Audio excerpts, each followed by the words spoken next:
I have little else to do. It's your job to come up with questions. My job is to keep us on track. So my job is to get started. Name people. So good afternoon. My name is Sean O'Neill. I'm a professor of history here at Grand Valley. And as I confessed a moment ago, I'm not a Midwesterner. So that's kind of a funny thing. I've been here for 25 years. But the ancestry comes from the Midwest. We have 4 papers for this session. Our session, The Innovative Approaches to Native American History in the Midwest. And we'll follow the program. So our first presenter is Evelyn Boudet. She's at Ivy Tech Community College right now. She has her PhD from the University of Illinois, Chicago. And for a little innovation or novelty, she has her PhD in cognitive developmental psychology. There's a little history confidence here. And, so she's doing her presentation entitled Applying Game Theory to the Strategic Options Available to Tecumseh's Native Confederacy for Control of the Lower Great Lakes prior to the War of 1812. Thank you. I love to sort of remind people that I'm actually not a real historian. I'm sort of a pretend historian, but I am a cognitive scientist that just sort of discovered that I could parlay my knowledge of strategic sort of game theory elements and problem solving to a domain that I just intrinsically am drawn to, history. So for a number of years I've been presenting game theory sort of analyses related to the Civil War, and this conference afforded me the opportunity to sort of branch out and apply it to Tecumseh and the Native Confederacy and issues associated with control of vital sort of land prior to the War of 1812. So what I'm going to do as far as my presentation is sort of cover some basic elements of game theory and give an overall global sort of example, and then I'll get into my thesis where I'll primarily read my paper. But in terms of game theory itself is a branch of applied mathematics that tries to capture the sort of strategic situations where two sort of people or players are trying to outwit one another to some degree. Basically, game theory is the idea of anticipating the decisions of others and how it's going to impact your sort of decisions. Rock, paper, scissors is probably one of the most famous examples of game theory, applied game theory, in the sense that when you're playing rock, paper, scissors, the odds of winning dramatically increase if you know the thinking process of your opponent. Sometimes if you just know certain aspects of your opponent, even if you don't know your opponent personally. So for example, men, when they play rock, paper, scissors, are much more likely to lead off with rock. So if, which says something, I think. But just knowing that, your first move if you're playing rock, paper, scissors with a male is probably to lead off with paper, and you're much more likely to win at least the first round. When we look at one of the elements of game theory, adversarial problem solving, which is really where my area of sort of training exists. Adversarial problem solving is this notion that in game theory, it's not an idea of what would I do if I were in my opponent's shoes. It's knowing what I know about my opponent, what is he or she likely to do.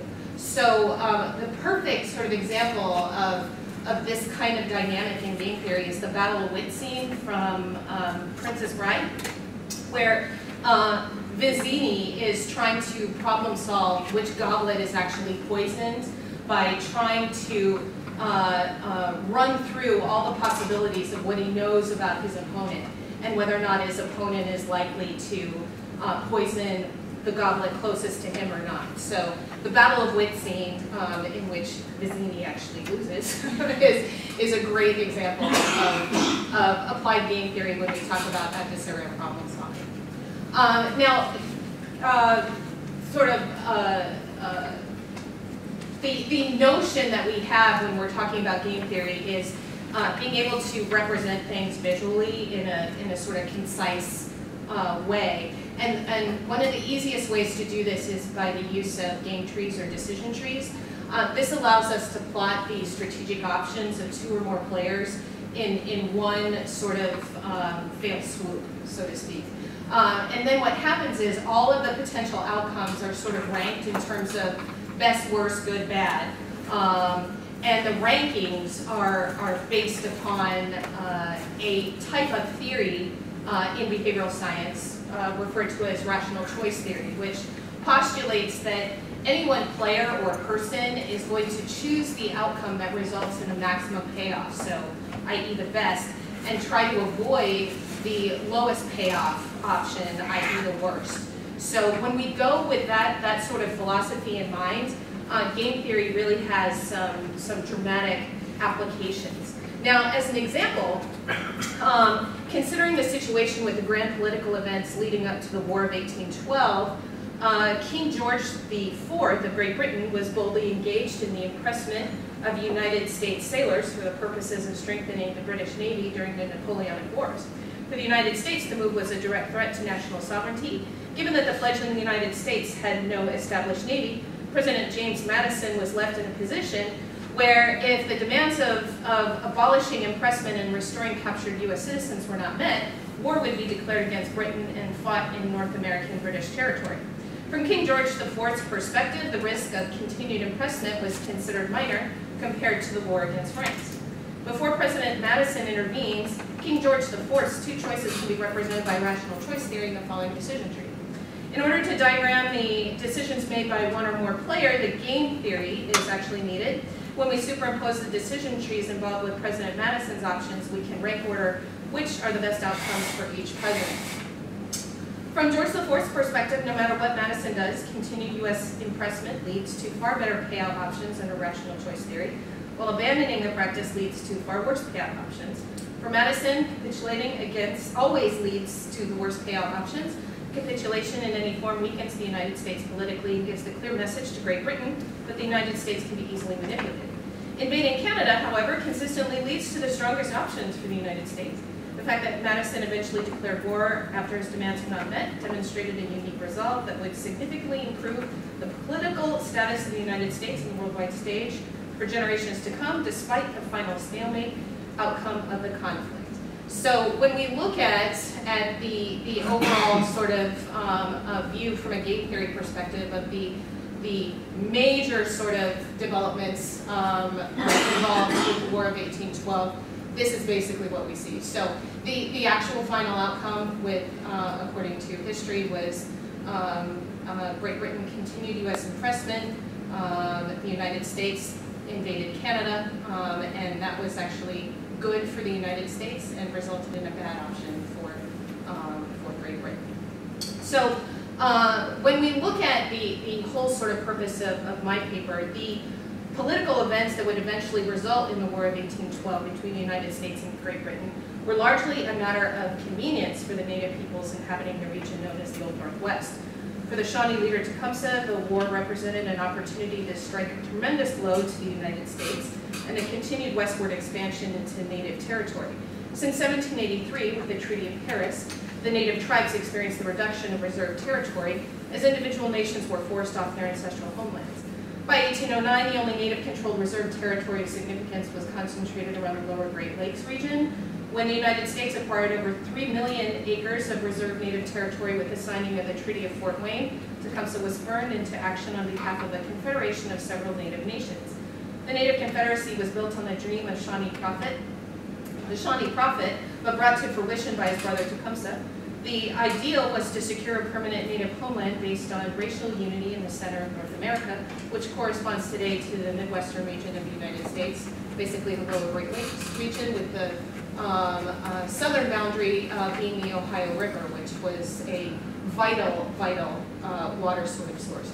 Now, the Native Confederacy originally sort of had reserved land prior to the 1783 Treaty of Paris that was this large, so really the sort of idea of settling for this particular ideal was dramatically sort of reduced from their situation prior to the Revolutionary War.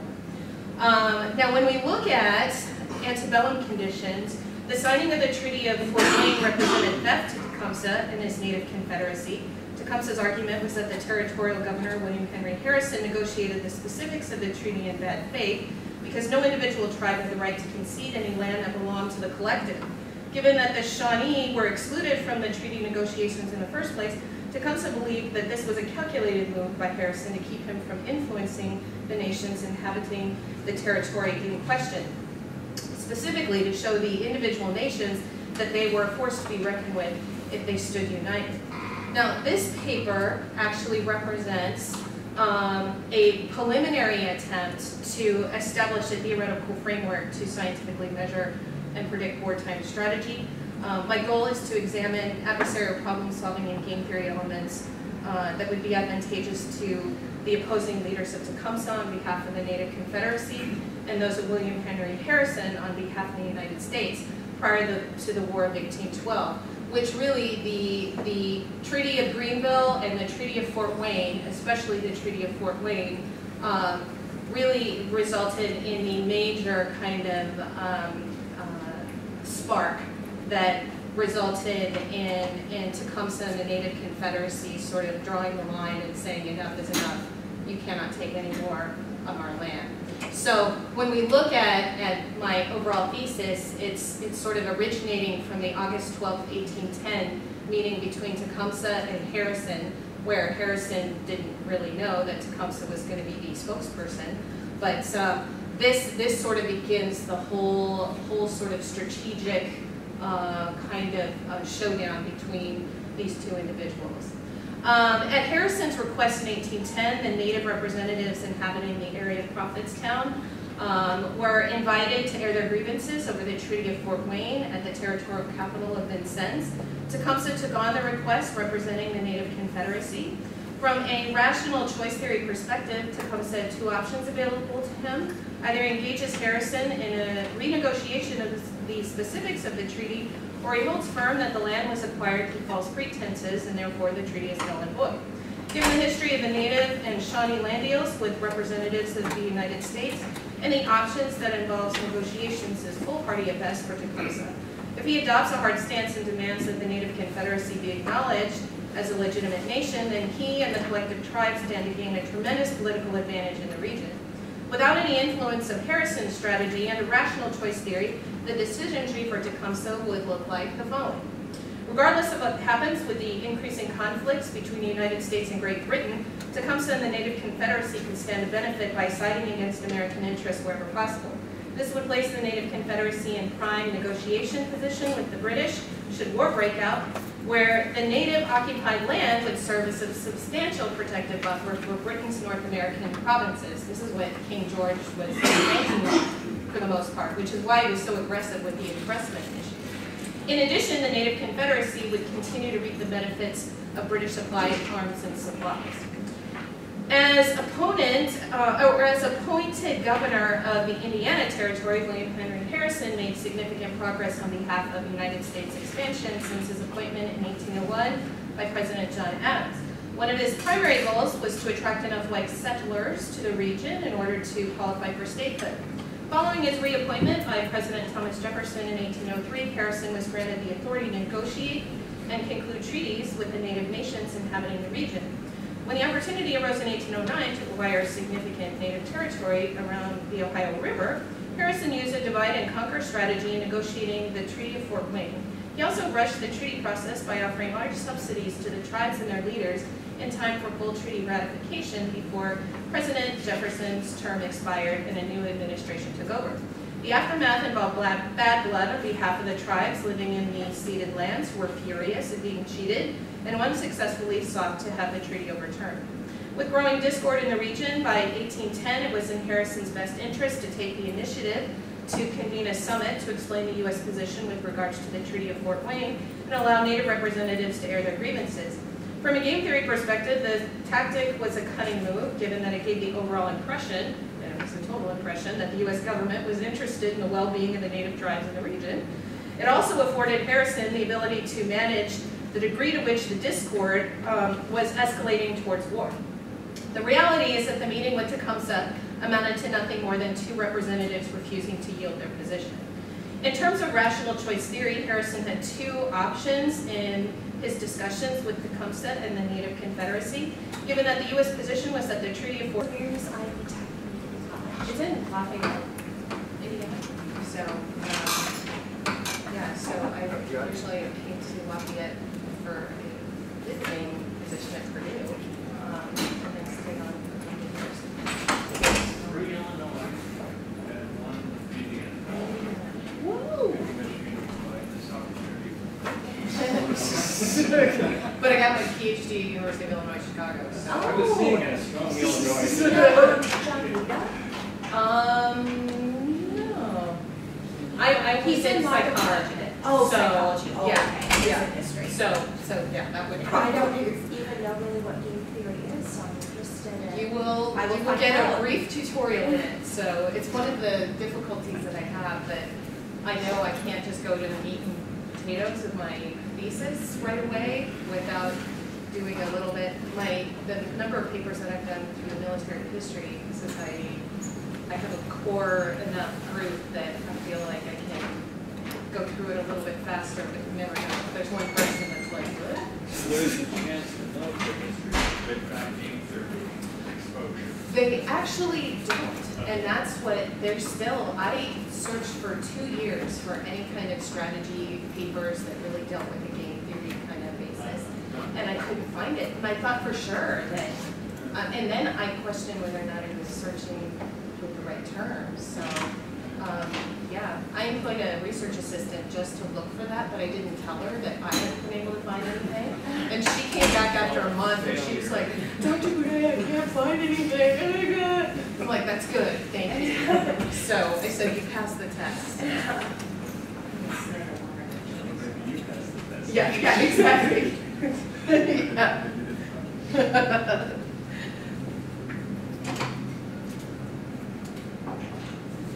Probably not. I can sit on the front and then you'll have the back lady or back speaker. So I was in this exact room this morning, and halfway through someone's presentation, the projector burned out. So it's brand new. It's all fixed. well, no, someone else got it to work, so Oh, great. So I guess it didn't burn out, it just went out without me touching anything. Great. So. Great. These concentrations take 2 weeks. So you teach here? Yeah. Where are you from?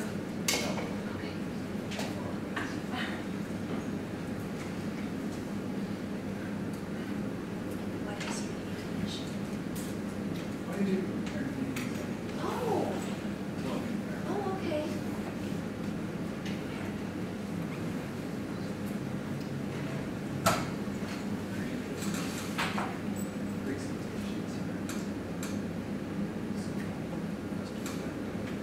I love just the title of the panel, that it's innovative approaches. I feel like I can use that as a justification for grants and faculty development and stuff. But come on, innovative. Yeah. I'm old. Yeah, no, me either. I'm actually the senior member of the department now, which really scares me. oh my goodness. Well, I'm back on the job market, which is hilarious. So that's fun. Oh my gosh. It's like, well, it's odd how things have changed. So from my current position, I think that's So are you looking for psychology positions now? yeah. So there've been a couple of like driving leadership positions that will show up at like stuff like that, which I'm applying to, but I'm assuming it's probably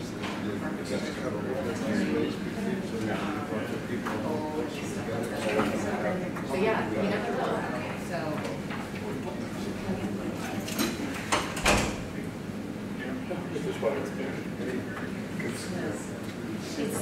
Are you done, Seth? Thank you.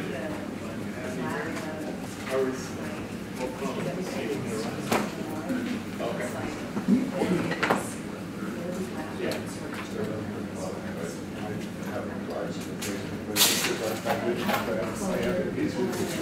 Oh, okay, so that's why I use phones and Skype because I don't Yeah. know where it is. Oh, it's just Skype. Yeah, I was wondering what it would be. It's Yeah. on purpose. Oh, yeah, yeah. Yeah. And there's always the, anytime you add more and more technical elements that's wrong, then, yeah. anyhow, I did volunteer It's darn near impossible. Still volunteer. And then it can sort of go off. Okay. I'm working. I'll do that. Yeah, no, you're good. So, Right, I've been down for just looking at Yeah, I know what you mean. right, you were the last one. Okay, well, my job as moderator is to make sure that we run on time. I have little else to do. It's your job to come up with questions. My job is to keep us on track. So my job is to get started. Name people. So good afternoon. My name is Sean O'Neill. I'm a professor of history here at Grand Valley. And as I confessed a moment ago, I'm not a Midwesterner. So that's kind of a funny thing. I've been here for 25 years, but I'm not a Midwesterner. But the ancestry comes from the Midwest. We have 4 papers for this session. Our session, The Innovative Approaches to Native American History in the Midwest. And we'll follow the program. So our first presenter is Evelyn Boudet. She's at Ivy Tech Community College right now. She has her PhD from the University of Illinois, Chicago. And for a little innovation or novelty, she has her PhD in cognitive developmental psychology. There's a little history conference here. And, so she's doing her presentation entitled Applying Game Theory to the Strategic Options Available to Tecumseh's Native Confederacy for Control of the Lower Great Lakes prior to the War of 1812. Thank you. I love to sort of remind people that I'm actually not a real historian. I'm sort of a pretend historian, but I am a cognitive scientist that just sort of discovered that I could parlay my knowledge of strategic sort of game theory elements and problem solving to a domain that I just intrinsically am drawn to, history. So for a number of years I've been presenting game theory sort of analyses related to the Civil War, and this conference afforded me the opportunity to sort of branch out and apply it to Tecumseh and the Native Confederacy and issues associated with control of vital sort of land prior to the War of 1812. So what I'm going to do as far as my presentation is sort of cover some basic elements of game theory and give an overall global sort of example, and then I'll get into my thesis where I'll primarily read my paper. But in terms of game theory itself is a branch of applied mathematics that tries to capture the sort of strategic situations where two sort of people or players are trying to outwit one another to some degree. Basically, game theory is the idea of anticipating the decisions of others and how it's going to impact your sort of decisions. Rock, paper, scissors is probably one of the most famous examples of game theory, applied game theory, in the sense that when you're playing rock, paper, scissors, the odds of winning dramatically increase if you know the thinking process of your opponent. Sometimes if you just know certain aspects of your opponent, even if you don't know your opponent personally. So for example, men, when they play rock, paper, scissors, are much more likely to lead off with rock. So if, which says something, I think, but just knowing that, your first move if you're playing rock, paper, scissors with a male is probably to lead off with paper, and you're much more likely to win at least the first round.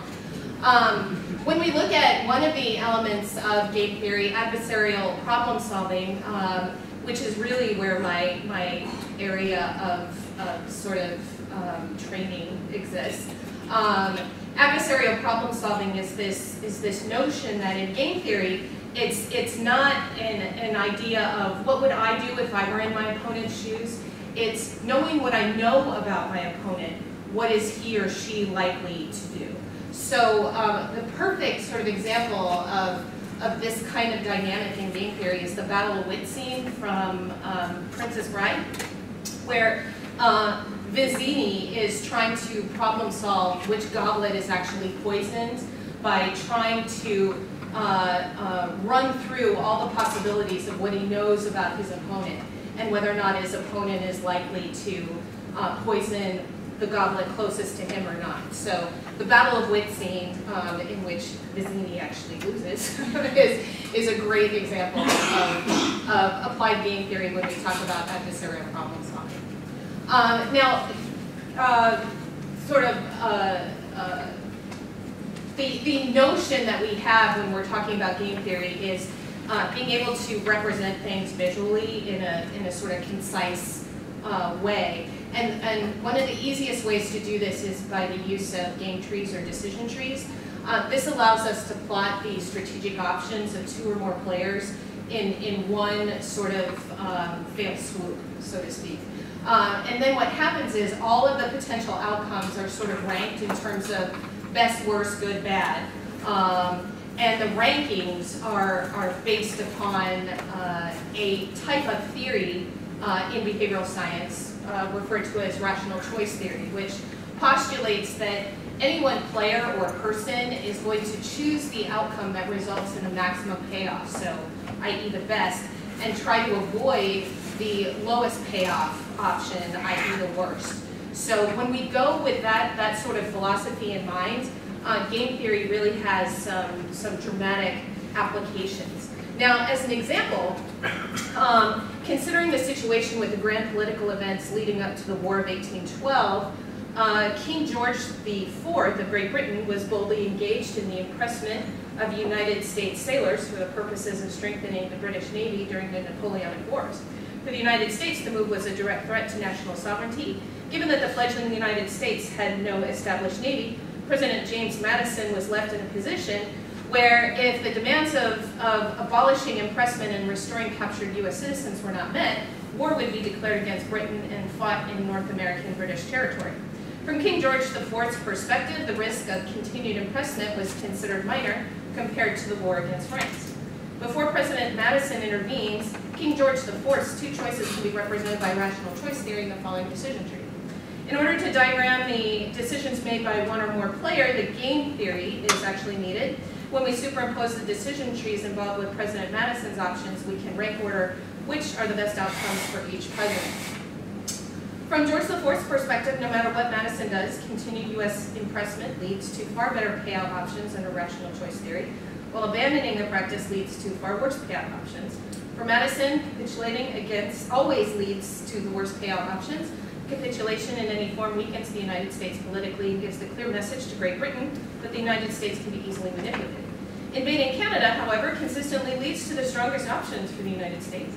The fact that Madison eventually declared war after his demands were not met demonstrated a unique resolve that would significantly improve the political status of the United States on the worldwide stage for generations to come, despite the final stalemate outcome of the conflict. So when we look at the overall sort of view from a game theory perspective of the major sort of developments involved with the War of 1812, this is basically what we see. So the actual final outcome, with according to history, was Great Britain continued U.S. impressment. The United States invaded Canada, and that was actually good for the United States and resulted in a bad option for Great Britain. So when we look at the whole sort of purpose of my paper, the political events that would eventually result in the War of 1812 between the United States and Great Britain were largely a matter of convenience for the native peoples inhabiting the region known as the Old Northwest. For the Shawnee leader Tecumseh, the war represented an opportunity to strike a tremendous blow to the United States and the continued westward expansion into native territory. Since 1783, with the Treaty of Paris, the native tribes experienced the reduction of reserved territory as individual nations were forced off their ancestral homelands. By 1809, the only native-controlled reserved territory of significance was concentrated around the lower Great Lakes region, when the United States acquired over 3 million acres of reserved native territory with the signing of the Treaty of Fort Wayne. Tecumseh was spurred into action on behalf of a confederation of several native nations. The Native Confederacy was built on the dream of the Shawnee Prophet, but brought to fruition by his brother Tecumseh. The ideal was to secure a permanent native homeland based on racial unity in the center of North America, which corresponds today to the Midwestern region of the United States, basically the lower Great Lakes region, with the southern boundary being the Ohio River, which was a vital water sort of source. Now, the Native Confederacy originally sort of had reserved land prior to the 1783 Treaty of Paris that was this large, so really the sort of idea of settling for this particular ideal was dramatically sort of reduced from their situation prior to the Revolutionary War. Now, when we look at Antebellum Conditions, the signing of the Treaty of Fort Wayne represented theft to Tecumseh and his native confederacy. Tecumseh's argument was that the territorial governor, William Henry Harrison, negotiated the specifics of the treaty in bad faith because no individual tribe had the right to concede any land that belonged to the collective. Given that the Shawnee were excluded from the treaty negotiations in the first place, Tecumseh believed that this was a calculated move by Harrison to keep him from influencing the nations inhabiting the territory in question, specifically to show the individual nations that they were forced to be reckoned with if they stood united. Now, this paper actually represents a preliminary attempt to establish a theoretical framework to scientifically measure and predict wartime strategy. My goal is to examine adversarial problem-solving and game theory elements that would be advantageous to the opposing leaders of Tecumseh on behalf of the Native Confederacy and those of William Henry Harrison on behalf of the United States prior to the War of 1812, which really the Treaty of Greenville and the Treaty of Fort Wayne, especially the Treaty of Fort Wayne, really resulted in the major kind of spark that resulted in Tecumseh and the Native Confederacy sort of drawing the line and saying enough is enough, you cannot take any more of our land. So when we look at my overall thesis, it's sort of originating from the August 12, 1810 meeting between Tecumseh and Harrison, where Harrison didn't really know that Tecumseh was going to be the spokesperson. But this sort of begins the whole sort of strategic kind of showdown between these two individuals. At Harrison's request in 1810, the Native representatives inhabiting the area of Prophetstown were invited to air their grievances over the Treaty of Fort Wayne at the territorial capital of Vincennes. Tecumseh took on the request representing the Native Confederacy. From a rational choice theory perspective, Tecumseh had two options available to him: either engages Harrison in a renegotiation of the specifics of the treaty, or he holds firm that the land was acquired through false pretenses and therefore the treaty is null and void. Given the history of the Native and Shawnee land deals with representatives of the United States and the options that involves negotiations is foolhardy at best for Tecumseh. If he adopts a hard stance and demands that the Native Confederacy be acknowledged as a legitimate nation, then he and the collective tribes stand to gain a tremendous political advantage in the region. Without any influence of Harrison's strategy and a rational choice theory, the decision tree for Tecumseh would look like the following. Regardless of what happens with the increasing conflicts between the United States and Great Britain, Tecumseh and the Native Confederacy can stand to benefit by siding against American interests wherever possible. This would place the Native Confederacy in prime negotiation position with the British, should war break out, where the native occupied land would serve as a substantial protective buffer for Britain's North American provinces. This is what King George was banking on for the most part, which is why he was so aggressive with the impressment issue. In addition, the Native Confederacy would continue to reap the benefits of British supplied arms and supplies. As appointed governor of the Indiana Territory, William Henry Harrison made significant progress on behalf of United States expansion since his appointment in 1801 by President John Adams. One of his primary goals was to attract enough white settlers to the region in order to qualify for statehood.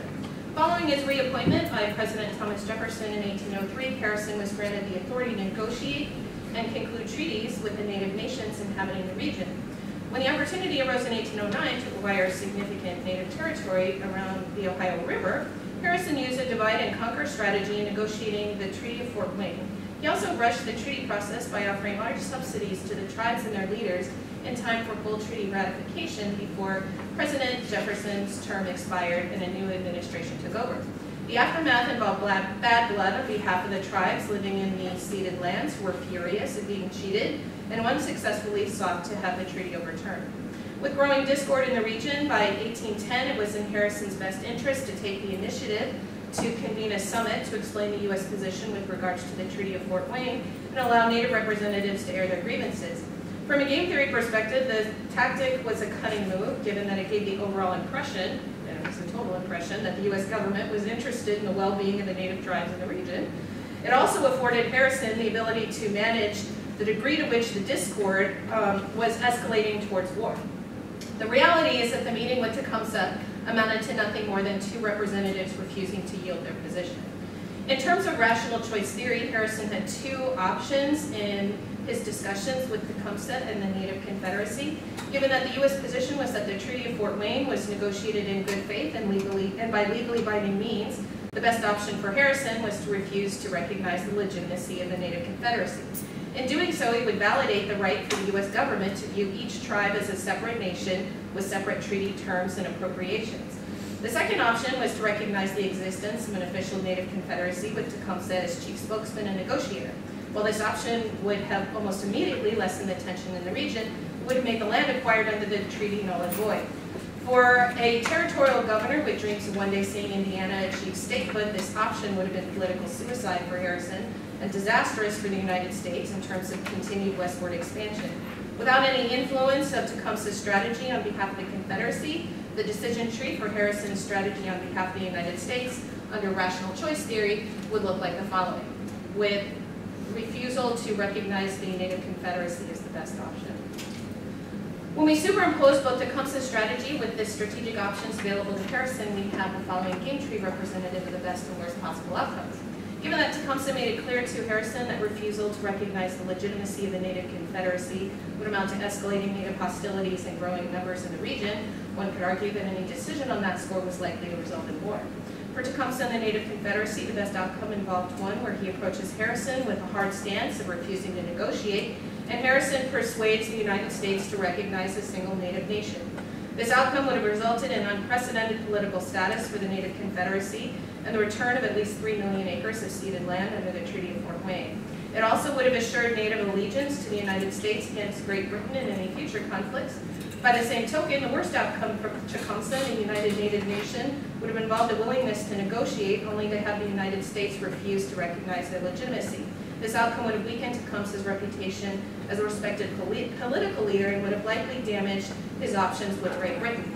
It's obvious why this outcome is also the best one for Harrison and the United States.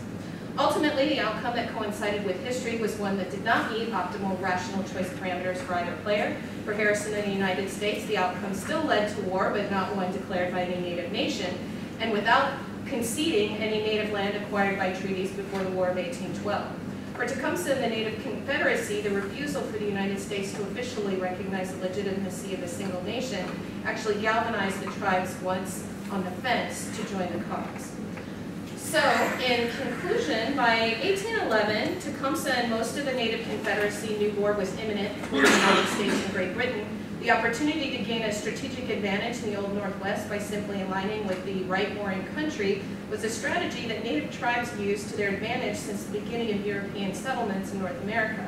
Native involvement would usually tip the scales in favor of one warring party over the other, and the tribes took advantage of it by using hard stance negotiations for their allegiance.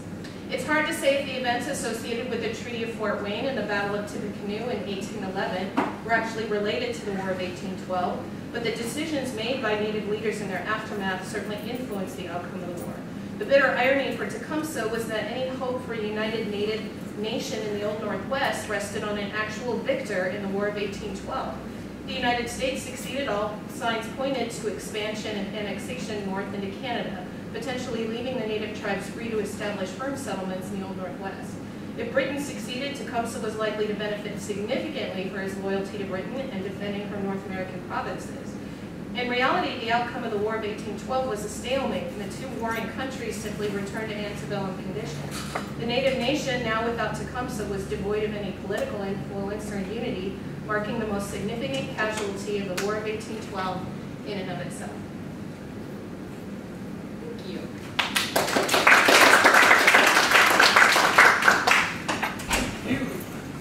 Our second presentation is by Linda Clemens. She's at Illinois State University. She has her doctorate from the University of Illinois at Urbana-Champaign. And Dr. Clemens' talk is "The Young Folks Want to Go In and See the Indians, Davenport Citizens, the Press, and Dakota Prisoners of War." Okay. Quick transition. Thank you. The first thing that I wanted to do is just to define very clearly who I'm talking about. Who were the Dakota prisoners of war? In April 1863, over 260 male prisoners were imprisoned at Camp McClellan, and it was later named Camp Kearney, in Davenport, Iowa, for their alleged roles in the U.S.-Dakota War of 1862. Most remained jailed until spring of 1866. During their 3 long years of incarceration, the prisoners faced physical and emotional abuse, separation from their family members who were hundreds of miles away on the Crow Creek Reservation in Dakota Territory, and an extremely high death rate. They also were subject to the whims of their commanding officers, guards, and a public that treated them as a spectacle at best and as fiends deserving of extermination at worst. Now, when I first started this project, I initially wanted to look through Davenport newspapers to see how the Davenport public viewed and commented on the Dakota prisoners of war. But as I was searching through these newspapers, I came upon this about 3-sentence paragraph, and it talked about Captain Robert M. Littler, who was the chief commanding officer of Camp McClellan. And the article said that Littler had experienced a good deal of trouble and annoyance from repeated requests of the city's young folks to go in and see the Indians. In order to halt these frequent appeals, Littler promised to make arrangements to receive all the children and the teachers of the different Sabbath schools in the city on Saturday afternoon this week. It will be a rare chance for the young folks, and they should turn out en masse. So I was intrigued by this paragraph, and I put it together with some other research that I found from Stephen Riggs, who was a missionary who proselytized to the Dakota. Riggs noted that the prisoners in Davenport carried on a brisk business in making finger rings from clamshells, which they then sold to the visitors.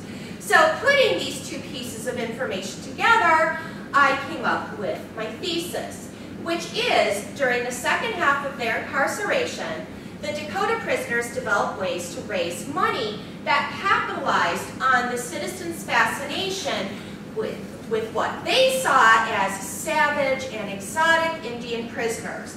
They made and sold objects to tourists. They charged for photographs of themselves.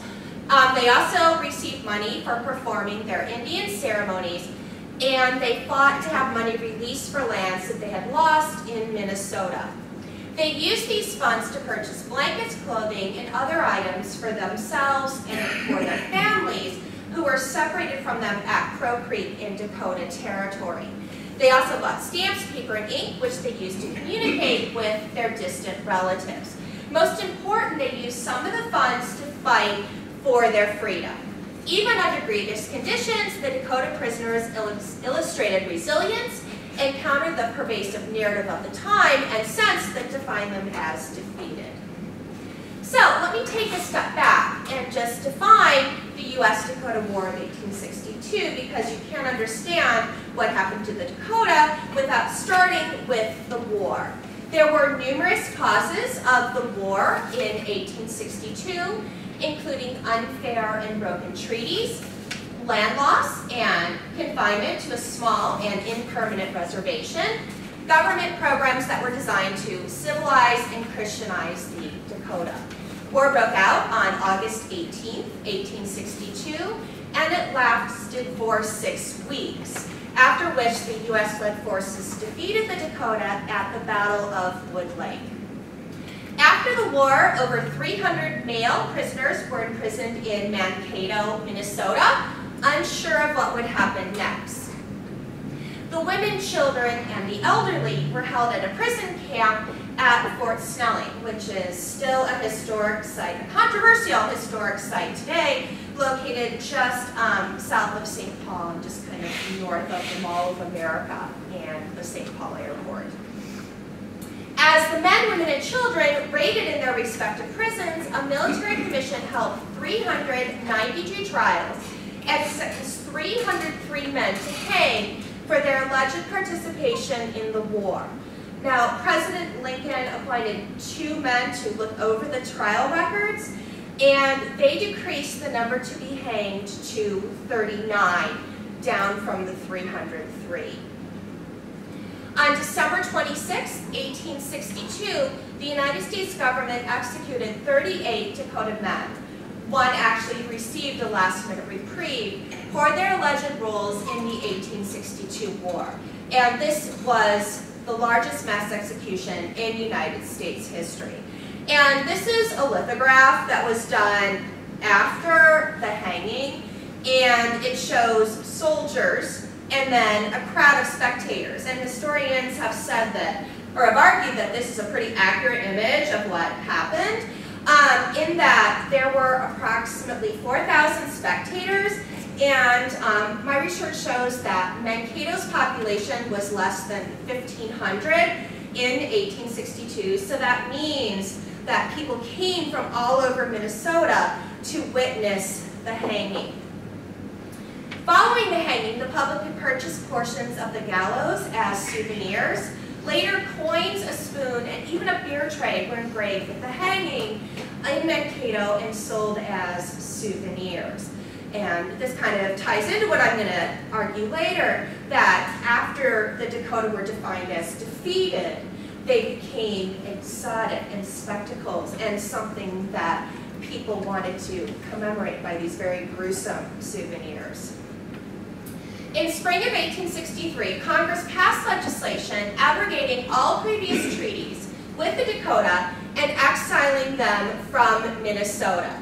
Now, the families that were held at Fort Snelling were transferred to 2 steamers, and they were taken to Crow Creek Reservation in what was then Dakota Territory. And it wasn't an established reservation, it was isolated, and the men who were held at Mankato were also put on a steamship and were transferred down to Camp McClellan, which was a Civil War training facility in Davenport, Iowa. Now, this is an image of Camp McClellan and Camp Kearney. Camp Kearney is actually located on the left-hand side. It's surrounded by a fence, and you can see 4 barracks. And that's where the Dakota prisoners were held. They were mainly male, but there were also 16 women and 4 children who also lived at the prison as well. Initially, this is another image of the prison. Initially, there was a raised walkway around the camp that was used for guards to patrol and look down at the prisoners. Later, members of the public were allowed to stand on the platform and look down at the prisoners. And that relates to that first quote that I showed you from Captain Littler. There are also some sources that say that some members of the public actually kind of cut holes in the fence below so that they could look through at the prisoners that way. Now, prison life was extremely difficult for the Dakota prisoners. For the first year, they were chained together. Illness in the prison was rampant. There were cases of smallpox, pneumonia, and something that was called ophthalmia, and that was an eye disease that led to blindness for many of the prisoners. They faced starvation, a lack of heat in the winter, and poorly constructed cold, drafty barracks, which led to very high death rates. In fact, during their 4 years of imprisonment, approximately 120 of the prisoners died. And I have an image of the records that recorded each month the number of prisoners who died in the prison. The trauma and dignities associated with the Indian prison continued even after death. Soldiers buried the deceased men in unmarked graves just outside the Indian prison. Bill Holt, who was 10 years old in 1863, remembered that members of the public, including a prominent dentist, dug up the Dakota graves looking for what they called relics.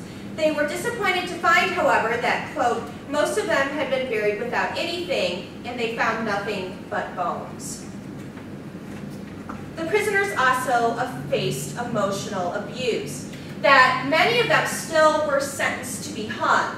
And this is the first page listing the names of the prisoners, their age, and their sentence. And you can see it says at the top, to be hung, to be hung, to be hung. So even though they weren't hanged in Mankato, the sentences still held. Prison Commander Benjamin Roberts kept the prisoners chained together. He did not allow them any visitors. They could not perform any of their dances or ceremonies, and they were not allowed to have food or clothing brought to them. While Commander Roberts treated the prisoners as savage murderers, some members of the public viewed the men and women held at Camp Kearney as exotic spectacles and as what they saw as entertainment.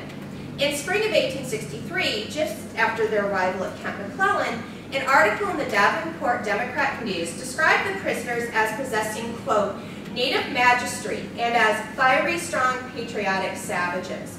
Members of the public also read about the few Indian princesses, as they called them, who lived at Camp Kearney and who worked as cooks, servants, and nurses. And the public, based on kind of these images of the prisoners and the Dakota women, wanted to view the prisoners. General Roberts complained that strangers constantly inundated him with requests to visit Camp Kearney. He lamented that the prison at Camp McClellan has become a sort of menagerie, where all the idle and curious people want to congregate and amuse themselves with the antics of these savages. ABCFM missionary Stephen Riggs confirmed that whenever he visited the prison, quote, there were a good many white people about the doors. Even Civil War recruits in the other portion of Camp McClellan spent so much time watching the Dakota prisoners that they failed to perform, quote, their proper duties. The local tourists became so intrusive that Commander Roberts begrudgingly rescinded his ban on visitors and allowed the public to stand on the platform and look down on the prisoners for 2 hours every afternoon except for Sunday. After that first year, however, some nominal reforms were made. Commander Roberts left his position, and when he left, the prisoners' chains were taken off, and some were allowed outside of the prison, although most frequently they had to work with local farmers harvesting and planting their crops, but at least they were let outside of the prison. In the context of these limited reforms, the prisoners found 4 ways to make money. So, following the hanging at Mankato, outsiders had sold souvenirs memorializing the hanging. Now the Dakota prisoners controlled what they made and sold and how they used the profits. So these are actually images of artifacts that the Dakota prisoners made and then sold to the Davenport public. They made rings, hatchets, fish birds, moccasins, beadwork, and bows and arrows, which the newspapers said were very popular among the little boys in Davenport. They sold these to, as I said, Davenport citizens, to returning Civil War soldiers, and even the prison guards spent money purchasing these items that the prisoners made. They also charged for taking photographs of them. W.W. Hathaway, the assistant commissary at the prison, wanted to take a formal portrait of what he called Big Eagle, dressed up in his, quote, Indian clothing. According to an article in the Davenport Weekly Democrat, quote, Big Eagle put on all of his finery and paraphernalia, and we went down to the studio of a photographer. Everything went well until we neared the place when Big Eagle began to remove his finery. We asked him what the trouble was, and he said he would not pose unless we paid him $15. And here's the portrait, so obviously he was paid. The prisoners also received payment or provisions for performing their Indian dances.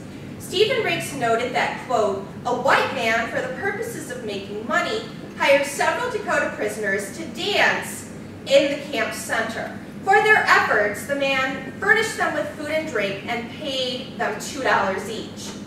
In 1865, Arnold the settler hired a party of young men to dance Indian dances at the county fair. Now, missionaries like Riggs railed against these dances, not because the settlers exploited the Dakota, which they certainly did, but because Indians should not participate in what he called a savage display. Now, certainly the settlers used the Dakota for their own gain and amusement. As prisoners, the Dakota men could hardly refuse. However, the Dakota added the compensation they received from the dances to their profits they made from selling artifacts. In addition, some evidence suggests that they performed what the missionaries translated as a medicine dance. And this was a dance that would help to cure the sick who were facing smallpox, measles, pneumonia, and other diseases at Camp Kearney without medical treatment. And fourth and finally, the Dakota prisoners used the missionaries to attempt to get payments for land claims they had lost in Minnesota. So, what did the prisoners use this money for? They used the money to purchase goods for themselves and for the families. Now, initially, they went to Davenport to purchase these items themselves, but then articles started appearing in the newspaper with citizens who did not want the Dakota shopping in their stores. So it was okay for them to spend their money, but not in person. So they ended up using missionaries as intermediaries. For example, Thomas Williamson, who was another ABCFM missionary, used the Dakota's money to purchase spectacles, clothing, blankets, light, I read that as lanterns, and other sundries. And in one letter, Williamson noted that he once spent 6 hours in one day shopping for the Dakota. Now, the Dakota prisoners used some of these items for themselves. In other cases, records show that Thomas Williamson boxed them up and mailed them to Crow Creek for their families who did not have these items in Dakota territory. They also spent literally hundreds of dollars purchasing ink, paper, and postage. And they wrote hundreds of letters to their families at Crow Creek, and their family members then wrote back to them. And again, they used the missionaries as intermediaries to mail these letters.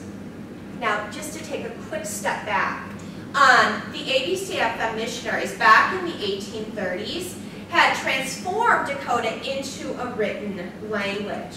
Now, in the 1830s, 40s, and 50s, very few Dakota learned to read and write in the Dakota language.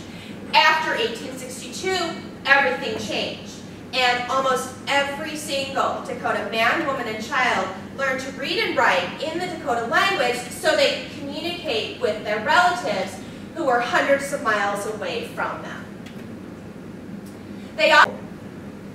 And indigenous wealth disrupts this nostalgic process as primitivism and poverty are the only legitimate forms of indigenous life in the settler colonial imagination.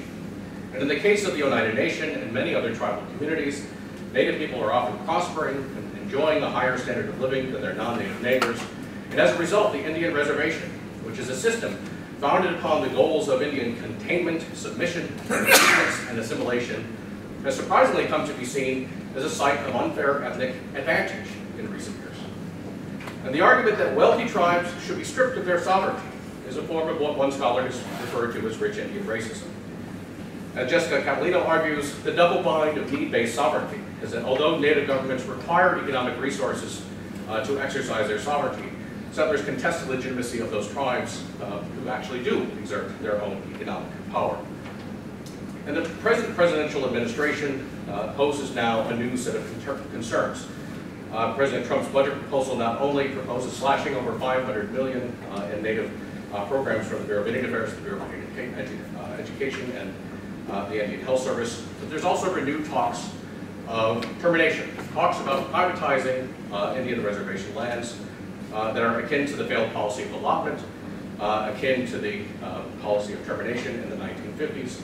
And all of this reveals for us a central characteristic of how this wider body of federal Indian law actually works. The Supreme Court in Lone Wolf v. Hitchcock asserts in 1903 that the U.S. Congress has plenary power over Indian affairs. That is to say that the U.S. Congress can choose to nullify at any given point an Indian treaty, and that the U.S. Congress has absolute authority over Indian tribes.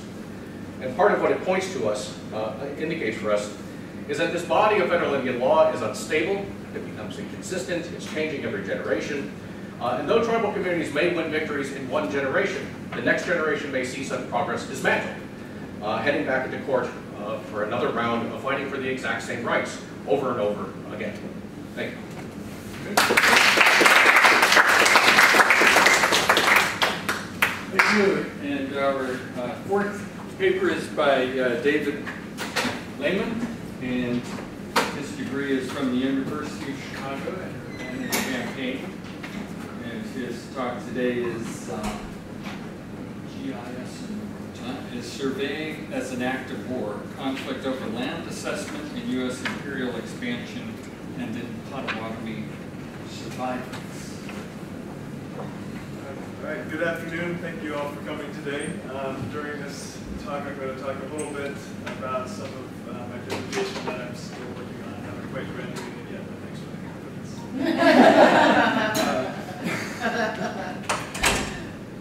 So, Wabansee's name is everywhere, if you know where to look.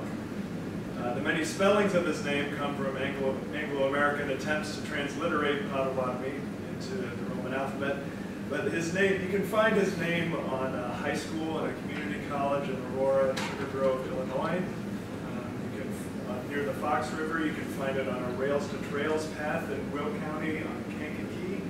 You can find it in Iowa at a state park in an area called the Wabansee Hills. You can find it in Kansas on a whole county called Wabansee County next to Potawatomi County.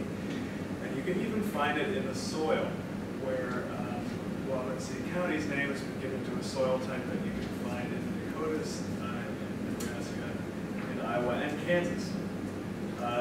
The Wabansee soil series is a coarse, loamy, over clay, mixed, superactive, mesic, fluventic haplogol, if that means anything to you. So Wabansee has a very, very wide and even very deep legacy.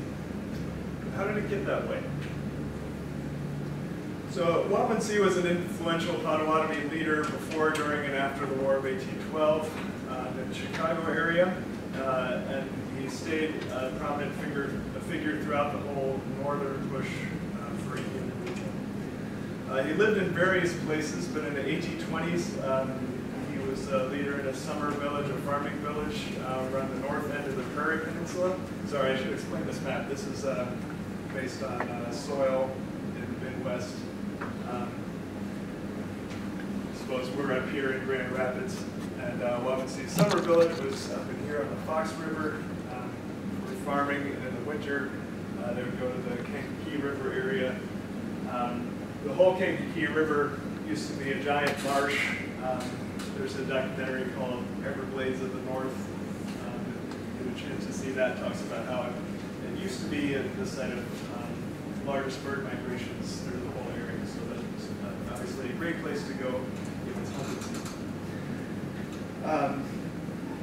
But land treaties, war and removal policies eventually forced the Potawatomi westward to Missouri, Iowa, Kansas, where Wabansie, along with his name, moved. Across the Midwest, different portions of the Potawatomi Nation found different ways to carve out spaces where they could survive. And that's what we're going to talk a little bit about what Wabansie did. So treaty ceremonies were important meetings of American Indian and United States interests during the whole of Wabansie's life. And both the form and results of those meetings shifted significantly over that time. The main point of contention was always land use. The only important thing about deciding who owns one piece of land or another is who gets to use it. The U.S. goal was to assert their claims to sovereignty over native homelands and to justify their ability to sell those pieces of those homelands to individual citizens. Wabansie and other Potawatomi leaders' goals, on the other hand, was to solidify their claims to use particular areas of territory so they could continue to take advantage of multiple environments, as we saw in the last slide. In the end, most negotiated treaties acknowledge those use rights, which still has consequences today, like Dr. Keel was mentioning, the spearfishing rights in Wisconsin is still using public land, access to public land is still granted by treaty rights. Because most of them would promise that use up until the point of private sale, so any federal land under some treaties is you could hunt or fish on it if from the native nation that's not related to that land still. So the conflict point, as you might guess, came when the actual point of privatization started showing up, like when white settlers started to lay what they saw as permanent claims to particular pieces of land. So we were also just talking about how impermanent some of those could be. So for the Potawatomi in Illinois, this conflict moment came when the U.S. began surveying sections in western Illinois between the Illinois River and the Mississippi to try and give out as military bounty lands. So for a long time, the U.S. federal government sustained itself just by selling the land, and they paid soldiers the same way. But as for those of you who are reading this quote to yourself already instead of listening to me have found out, the Potawatomi realized what's going on and had begun to hinder U.S. efforts to survey that area of land that they saw as belonging to them. But the government was particularly nervous about this because they thought they had already acquired the right to sell this land by signing a treaty with the Sauk and the Squaxin about it.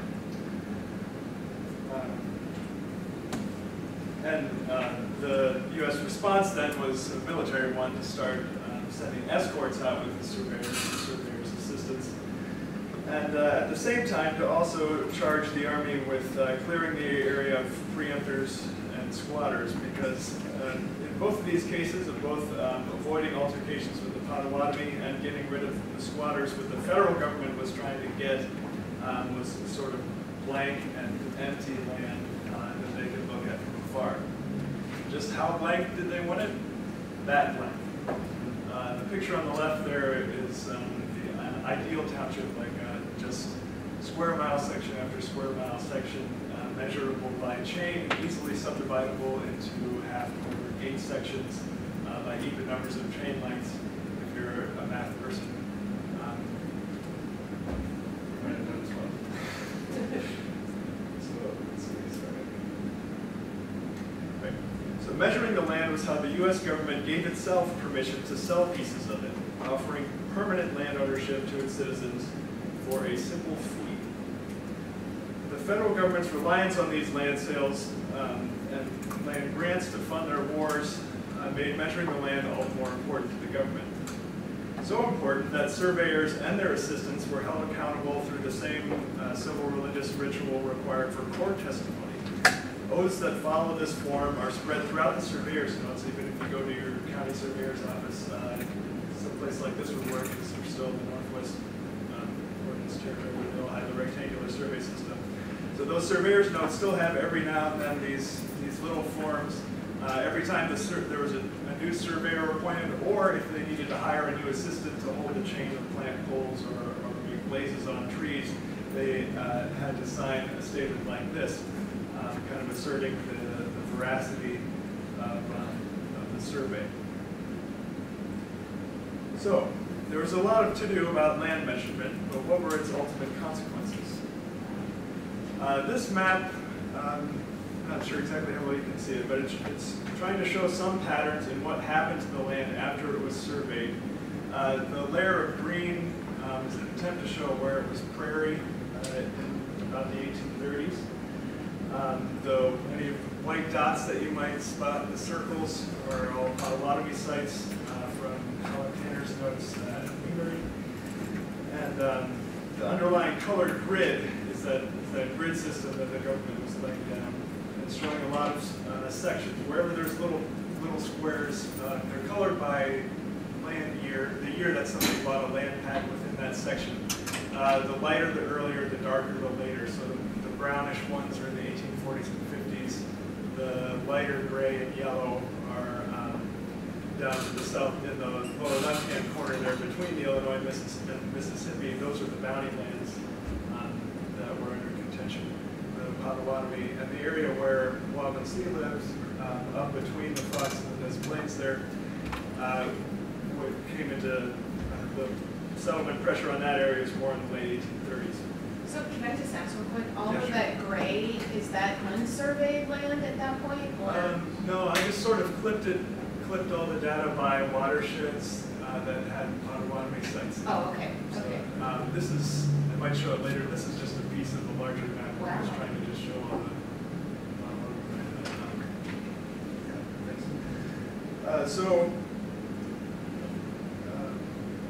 So Potawatomi communities in the Illinois Valley faced encroachment on their hunting lands in 1815, but on their farmlands and fishing grounds by the 1830s. By that time, negotiations for land exchanges looked different, and the 1833 Treaty of Chicago outlined a sale of Potawatomi, Ottawa, and Ojibwe interests in Illinois in exchange for both payment and so-called equivalent lands west of the Mississippi.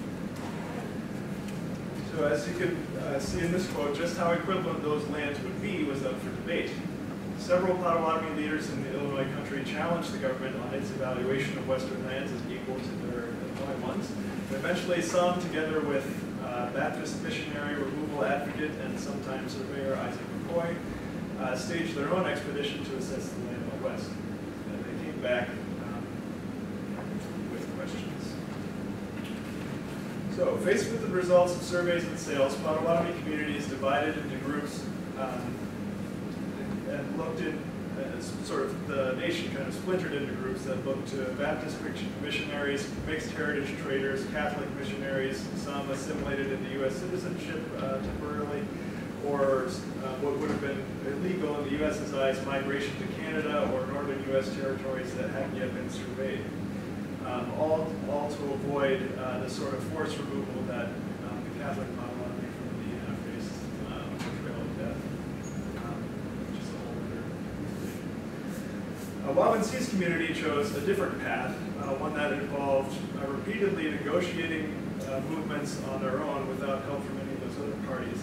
They accepted payments along with land, first in northwestern Missouri, and then when they were pushed off of that land into Iowa, the same thing happened there. They accepted payment and land again, and again from Iowa to Kansas. And where Kansas, they decided to stand their ground and successfully avoided moving on again to Oklahoma. And so today the Prairie Band in Kansas is still there. And of course, the Wabansie's name went there with them. And actually, now I think there's the Prairie Band is looking at maybe reacquiring Shabona's Grove area of land in northern Illinois. Shabona was sometimes seen as essentially pretending to Wabansie. So treaties transfer land sale rights, but acknowledge land use rights, making the prospect of surveyors a direct threat to Potawatomi livelihood. But the way that Waubonsee and his people found to navigate that situation was to strategically sign and not sign agreements when it worked for them. And that brings us to the word in the title that you may or may not have recognized before, the word survivance. It's not from me, it's from Gerald Visitor, who's an Ojibwe literary scholar, I think. But what he did is put together the words survival and resistance, thinking that any strategy, even if it's a compromise, if it allows Native people to continue to live in the face of settler demands, counts as resistance.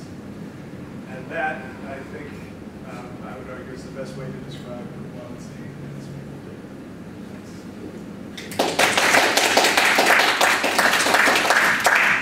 Very good, thank you. We have name tags, so maybe you should grab yours so people know who they're looking at when they ask a question. But we have about 15 minutes, so I thank the panelists for being timely in their presentations. Do we have any questions? This question for Linda. Our next question, maybe a comment.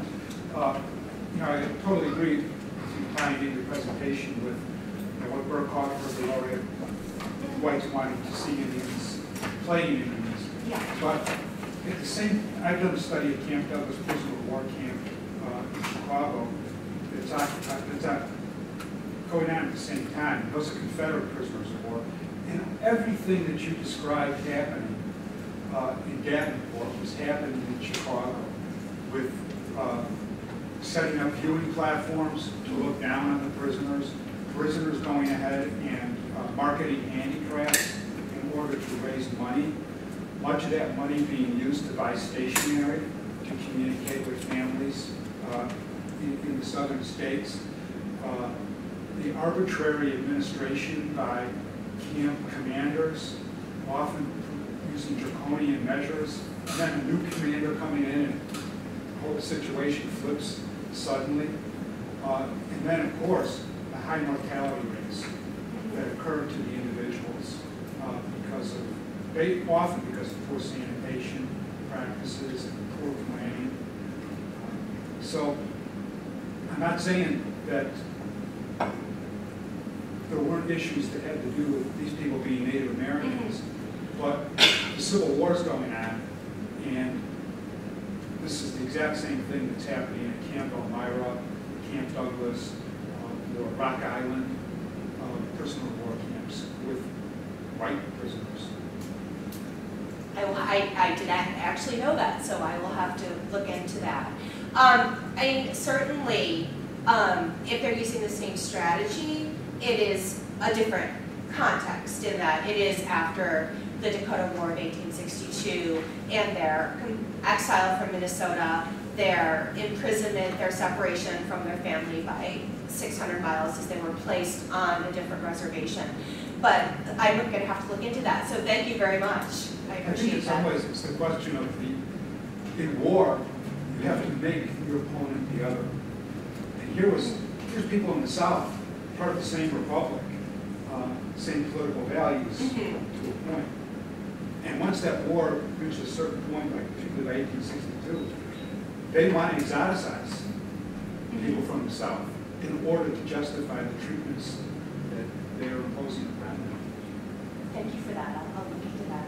I actually have a question about, I noticed that the gallows, I mean, was that a single mass hanging? I mean, Yeah, all at once. That's There like were ropes all over. unbelievable. That's like, Yeah. I mean, was it built especially for that purpose? And Yes. like, man, that was stunning to me, and I almost like gasped in the middle of your How many people know Yeah, that it was was, just that was in the simul- news recently? Yes. And they're burning the artwork. Yeah. Oh, It makes gosh. reference to that. Yeah, we had a question. The literacy issue, you say that the Dakotas in 1862 were literate and writing Yes. to their families. Yes. The Potawatomis can't even read what they're signing because they all sign X's. I'm confused about the literacy that we're talking about. That's, first of all, a completely different group of people, also in the 1830s. And most of them would have known Potawatomi and would have been more likely to write French if they wrote anything. But I haven't said anything about literacy. Yeah, it was the ABCFM missionaries who translated oral Dakota into a written form based on the Roman alphabet. And in the 1830s and 40s, very few Dakota found that to be something that they wanted to learn. It was the context of war that, and the separation from their family that made it something that was useful to them. And then they learned to read and write in Dakota. There are literally hundreds of letters written in Dakota at the Minnesota Historical Society, for example, library. And some of them, about 50 of them, have been translated, but there are many others that have not been translated.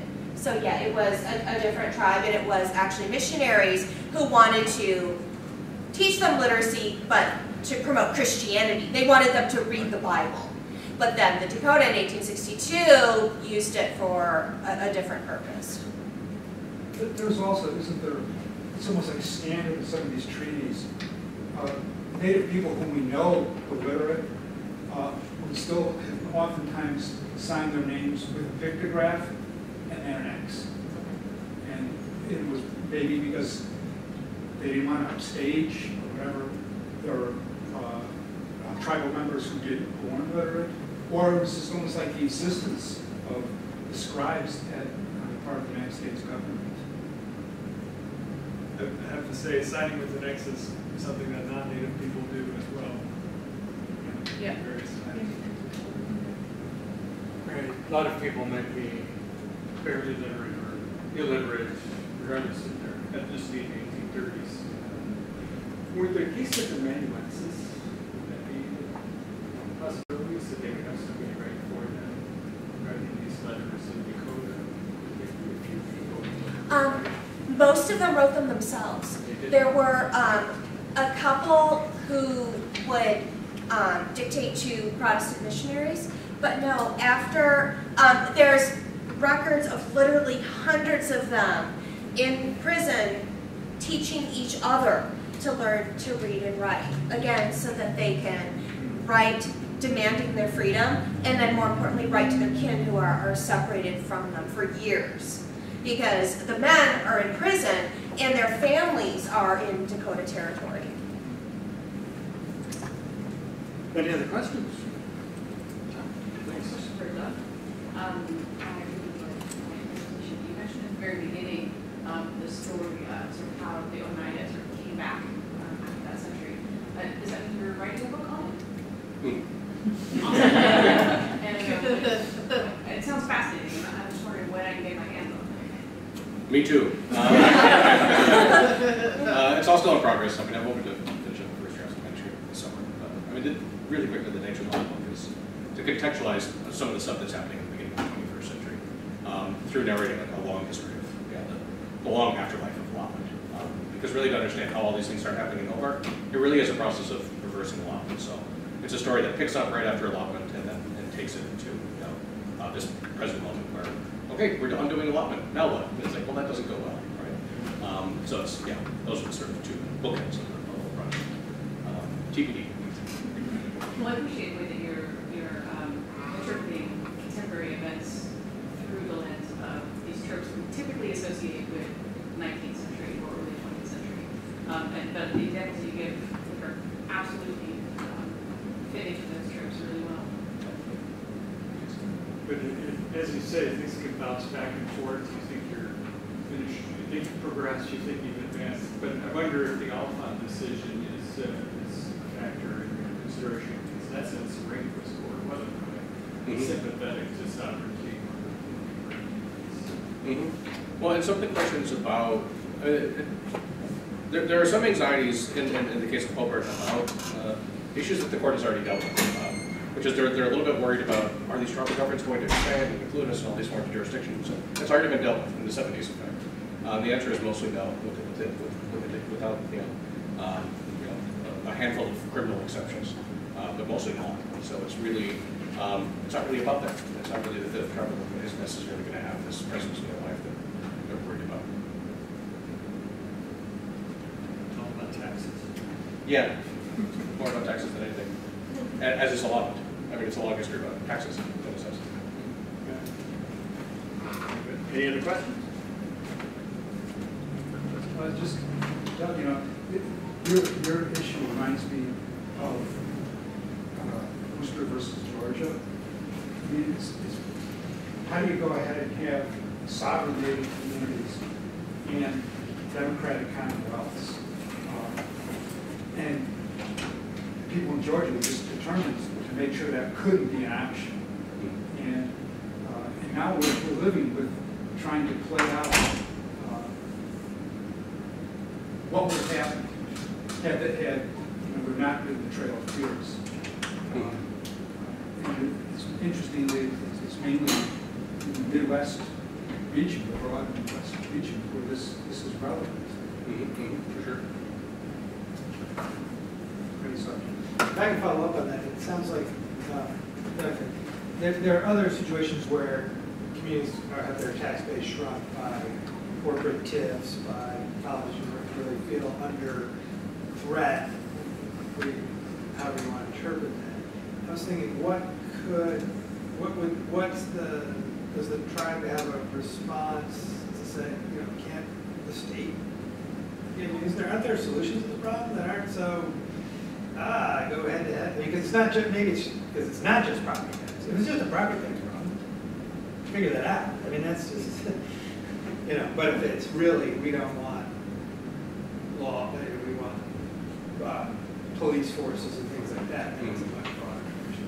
So what it ultimately comes down to, you know, an important part of it that, you know, just sort of quickly overviewing, you know, didn't really get to mention, but there are payments in lieu of taxes. Yeah. I mean, it winds up coming down on both parties to really questions of power and authority. Yeah. Who has the authority to demand the taxes and whether or not one party will actually pay them, right? So the tribal government and the village government negotiate together a service agreement that effectively the tribal government recognizes, okay, we own 30% of the village in trust land. We understand that police, fire services, so on and so forth, right? Children who live in those parcels can attend public schools.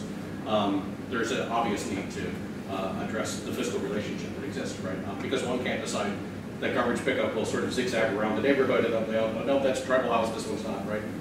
And so there are service agreements that are entered into to provide payment in lieu of taxes and effectively are a tax. So from the tribal government's perspective this is something we can negotiate together. We don't like the idea that a municipality within our own territory, as far as the United Nations is concerned, as co-founders of the United States, as allies in the revolution, the idea that a Wisconsin municipality inside their boundaries would charge them a tax feels, rather unfair, right? And so for the village of Hobart, though, it's the idea that they can't just demand it, right? And so I think both find themselves in a position where it's really about questions of power. Hobart goes almost as far as the Supreme Court before their case is denied, appealing for this question of we shouldn't have to negotiate, we shouldn't have to come to an agreement. We should just be able to demand that they pay taxes. The Supreme Court says no, it's not going to work that way. You're going to have to negotiate.